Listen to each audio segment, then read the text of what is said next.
All right, welcome to The Explainer. Today we're diving into a story about a massive opportunity, but one that's also facing a huge critical risk. It all centers on a single airport, right in the heart of South America.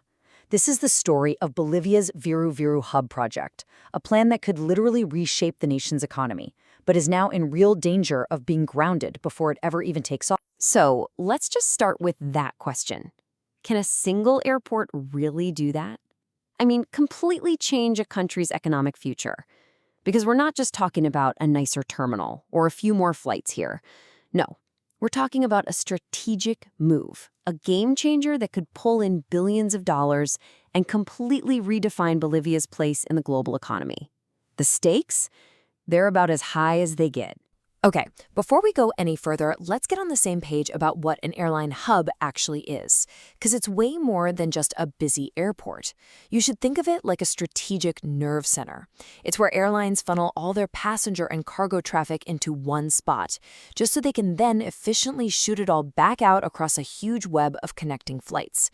It's all about efficiency, and it's the key to having real global reach. So here's our flight plan for this explainer. First, we'll look at the problem brewing in South America's crowded skies. Then, we'll check out the blueprint for success, what good looks like. After that, we'll see why Bolivia is kind of the perfect candidate to solve this problem.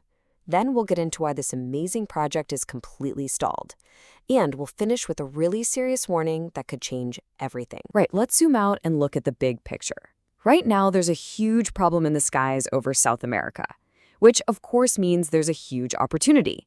The main airports are basically acting like giant traffic jams. They're a bottleneck, and they just can't keep up with the demand. And that struggle has created this massive gap in the market just waiting to be filled. To really get the problem, you just have to look at Latin America's three main hubs. You've got Tucumán in Panama. It's established, it works.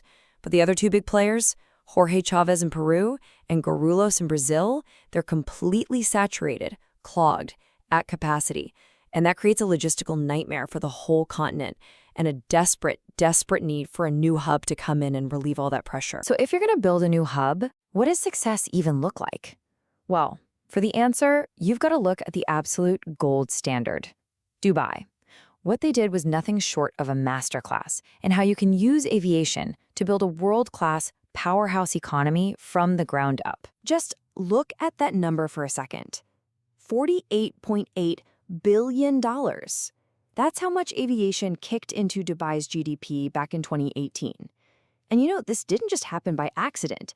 It was a very deliberate, very strategic government plan to become a global giant in transport and logistics.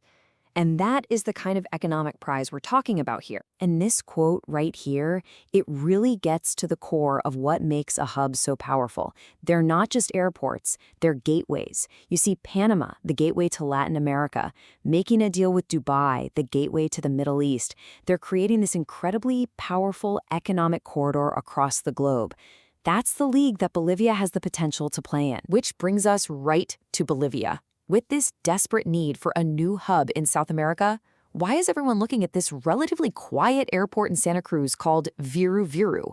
Well, because as it turns out, it might just be the perfect candidate for the job. You see, Viru Viru has this incredible trifecta of natural advantages. First, its location. It's literally in the geographic heart of South America. You couldn't place it better if you tried. Second, its elevation and climate are perfect for flight operations all year round. And third, there's hardly any air traffic there now. That means it's basically a blank canvas, totally free of the congestion that's choking all the other major airports. And listen, this isn't just some local pipe dream. The world's experts have taken notice. We're talking about major international firms from France, Switzerland, Japan, you name it. They've all flown into Santa Cruz to see the potential for themselves. The word is out on a global scale. So, let's recap. We have a clear problem, we have a perfect solution, and we have serious global interest. So why isn't this thing already built? Well, this is where the story takes a frustrating turn. A series of domestic setbacks and, frankly, political inaction have put this entire incredibly promising project on ice. If you look at this timeline, you just see this frustrating start-stop pattern. Back in 2017, a deal with a big Chinese firm just collapsed.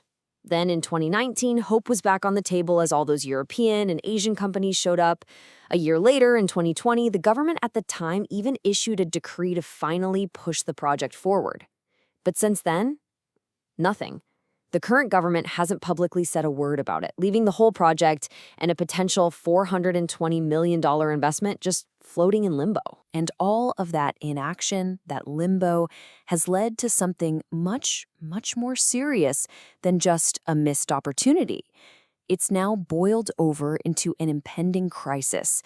And it was all triggered by a very stark warning from one of the most important aviation authorities in the entire world. So, in June of 2021, the U.S. Federal Aviation Administration, the FAA, sent a formal letter, a warning, to Bolivia's own Civil Aviation Authority. Now, in the world of international aviation, let me tell you, that is a very, very big deal. It's a flashing red light that signals that there are serious problems under the hood. So what was so serious? What was in that letter? Well, the FAA laid out 3 specific and frankly alarming concerns. First, the random firing of highly trained technical staff, people who are really expensive and difficult to replace. Second, and this is wild, explosive allegations from Bolivia's own airline association that illegally cloned aircraft certificates were being used on commercial planes.